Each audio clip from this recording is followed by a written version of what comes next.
ఓం నమో శ్రీ లక్ష్మీ వెంకటేశ్వరాయ. శ్రీ మహాగణాధిపతయే నమః. ఉగ్రం వీరం మహావిష్ణుం జ్వలంతం సర్వతోముఖం నృసింహం భీషణం భద్రం మృత్యుర్నమామ్యహం. ప్రేక్షకుల నమస్కారాలు తెలియజేస్తూ మనం ఈ వారం రాశి ఫలాలు తెలుసుకుందాం. ఈ రాశి ఫలాల్లో నవంబర్ 2వ తారీఖు నుంచి 2025 నవంబర్ 8వ తారీఖు వరకు ఉన్న గ్రహాల యొక్క పరిస్థితిని అనుసరించి మనం రాశి ఫలాలు తెలుసుకోవాలి. ఈ వారం ముఖ్యంగా చెప్పాలి అన్నట్లయితే కర్కాటక రాశిలో గురుడు మారాడు. అంటే ఆయన ముందుకు వెళ్ళాడు అంతే, మళ్ళా వెనక్కి వచ్చేస్తాడు. కర్కాటక రాశిలోకి వెళ్ళి మళ్ళా మిథున రాశిలోకి వస్తాడు. ప్రస్తుతం కర్కాటక రాశిలో ఉన్నాడు. రవి బుధులేమో తులారాశిలో, రవి శుక్రులు తులారాశిలో, కుజ బుధులు వృశ్చిక రాశిలో, శని మీనరాశిలో, కేతు సింహరాశిలో, రాహు కుంభరాశిలో ఉన్నారు.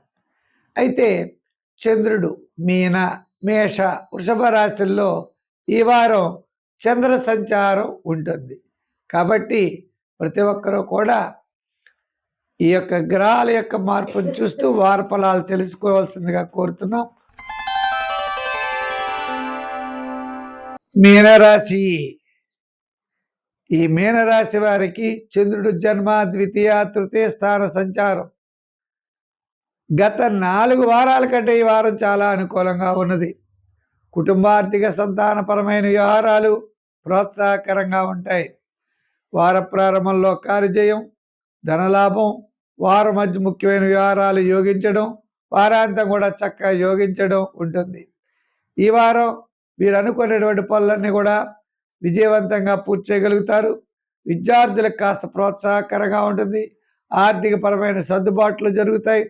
మీ యొక్క ఆలోచనలు చక్కగా యోగిస్తాయి. మరి ఉద్యోగస్తులకు కూడా పెద్దగా ఇబ్బంది లేదు.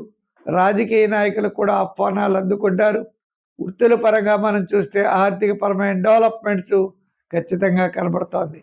వ్యాపారాత్మకంగా ఆర్థిక లావాదేవీలు కూడా మీకు అనుకూలంగా ఉన్నాయి. వార ప్రారంభంలో, వారపు మధ్యలో, వారాంతంలో కూడా ఆర్థిక ప్రణాళికలు డెవలప్మెంట్స్ ఉంటాయి. విందులు వినోదాల్లో పాల్గొంటారు. శుభరూపమైనటువంటి కార్యక్రమాల్లో పాల్గొంటారు. కొన్ని ముఖ్యమైన నిర్ణయాలు తీసుకుంటారు. దూరం నుండి శుభవార్తలు అందుతాయి. ఈ రాశి వారికి గతం కంటే ఈ వారం చాలా అనుకూలంగా ఉన్నది. సంఖ్యల్లో మీరు తప్పనిసరిగా 7 వాడండి. రంగుల్లో ఎరుపు వాడండి. ఆరాధనలో శివారాధన, శని భగవానుడిని బాగా పూజించండి. చాలా మంచి ఫలితాలు ఉంటాయి. ఈ రాశి వారికి దీర్ఘకాలిక ప్రయోజనాన్నిచ్చే పనులు చేయకండి. అంటే గృహ నిర్మాణాది ప్రయత్నాలు, అంటే రిస్క్తో కూడిన పనులు చేయకండి.